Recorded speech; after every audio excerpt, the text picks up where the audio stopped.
অপুদের এই মেকআপ লুকটা দেখে আমি আসলে নিজেকে কন্ট্রোল করতে পারি নাই। এত প্রিটি লাগতেছিল, মেকআপ লুকটা না রিক্রিয়েট করে আমি আসলে পারলাম না। ফার্স্ট স্কিনটাকে প্রেপ করে নিয়ে আমি আই লুক স্টার্ট করব।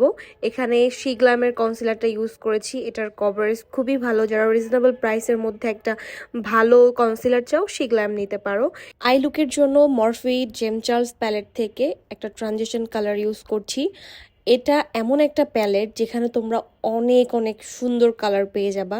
আর এই একটা প্যালেট থাকলে ট্রাস্ট মি আর কোনো প্যালেট তোমাদের লাগবে না কেনা, কারণ এটার মধ্যে দেখো সব ধরনের কালার আছে। অপুদের এই আই লুকটা খুবই সিম্পল ছিল। আমার এই টাইপের সিম্পল লুক অনেক বেশি পছন্দ। তোমরা যারা রেগুলার আমাকে ফলো করো, তোমরা তোমরা সবাই জানো যে আমার এই টাইপের লুক কত বেশি পছন্দ।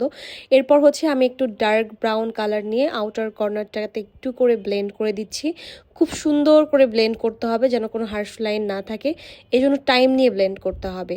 এরপর এই আরও একটু ডার্ক ব্রাউন কালারটা নিয়ে আমি আর একটু করে আউটার কর্নারে অ্যাড করে দেবো যেন একটু ব্ল্যাক স্মোকি লাগে। অনেকের ভুল ধারণা মেকআপ করতে অনেক বেশি প্রোডাক্ট লাগে, অনেক দামি প্রোডাক্ট লাগে, এরকম কিছু না। মেকআপ করতে কিছু সামান্য প্রোডাক্ট লাগে, অল্প কিছু প্রোডাক্ট থাকলেই খুব সুন্দর করে মেকআপ করা যায়। বনশ্রী বা মিরপুরের আশেপাশে তোমরা যারা অফলাইনে ক্লাস করতে চাচ্ছ, এখনই পেজের রেজিস্ট্রেশন করে ফেলো। জাস্ট দেখো কি ইজিভাবে আমি একটা আই লুক করে ফেলছি। এই আই লুকটা করতে অনেক টাইম কম লাগে। একটু হালকা করে লাইনার ইউজ করে নিলাম, হালকা করে একটু স্মাচ করে নিব। বেস মেকআপের ফার্স্টে ময়শ্চারাইজার আমি ইউজ করে নিয়েছি, এখন একটু প্রাইমার ইউজ করব। মেকআপ করার টাইমে আমি এত বেশি ঢং করি, আমার নিজেকে তখন এত ভাল লাগে, মানে অনেক খুশি খুশি লাগে, ঈদের মতো খুশি লাগে। যাই হোক, প্রাইমারটা দিয়ে কিছুক্ষণ ওয়েট করতে হবে। 2 থেকে 3 মিনিট বা 4 মিনিটের মতো তোমরা ওয়েট করবা, তাহলে প্রাইমারটা খুব সুন্দর করে স্কিনে বসবে। মেকআপ মানেই কিন্তু অনেক অনেক বেশি প্রোডাক্ট না, অল্প কিছু প্রোডাক্ট ইউজ করো, খুব কম পরিমাণ ইউজ করো, দেখবা স্কিনটা কত বেশি ফ্ললেস লাগে মেকআপটা। অল্প করে ফাউন্ডেশন অ্যাপ্লাই করবো, কারণ আমার বেশি ফাউন্ডেশন ভালো লাগে না। আমার কাছে মনে হয় অনেক বেশি ফাউন্ডেশন স্কিনে দিলে স্কিনটা অনেক কেকি হয়ে যায়, যার জন্য আমি খুব কম ফাউন্ডেশন পছন্দ করি।